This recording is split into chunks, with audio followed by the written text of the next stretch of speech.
Hello guys, দুটো update দেওয়ার ছিল তোমাদের মোহনবাগান আর ইস্ট বেঙ্গলকে নিয়ে। প্রথমে আছে ইস্ট বেঙ্গলের দিকে। তো গতকাল রাত্রিবেলাতেই ডিয়ামন্ড টাওয়ার্স কিন্তু শহরে চলে এসেছে।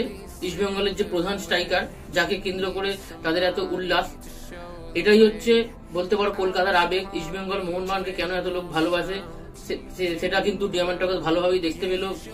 এখানে এসে পালসটা বুঝলো, কলকাতার কি পালস। এত রাত্রিবেলাতেও হাজার হাজার সমর্থক গিয়ে তাকে ওয়েলকাম করলো। তিনি কিন্তু বেশ খুশি হয়েছে, তার চোখ মুখ দেখে বোঝাই গেল। আর ইস্টবেঙ্গল সমর্থকও ডিয়ামন্ড টাওয়ার্সকে আহ্বান করলো, আর তারা এটা বোঝাতে চেষ্টা করলো। কিন্তু এখন দিমির এগেন্স্টে কিন্তু দিমি চলে এসছে।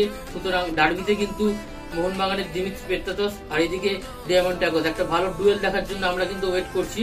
তো তোমরা কি বলো এই সাইনিংটার ব্যাপারে? কমেন্ট করে জানিও। এবার আসি মোহনবাগানের দিকে।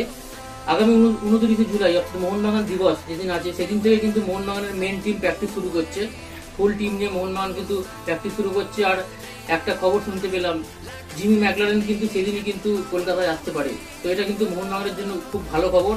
এই দুটো খবরই আপনাদের দেওয়ার ছিল, একদিকে ইস্টবেঙ্গল একদিকে মোহনবাগান। তো এরকমই ভিডিও দেখার জন্য আমার চ্যানেলটি সাবস্ক্রাইব করবেন। আর যদি ভিডিওটি ভালো লেগে থাকে তাহলে ভিডিওটিকে অবশ্যই লাইক করবেন, কমেন্ট করবেন এবং বন্ধুদের সাথে শেয়ার করবেন।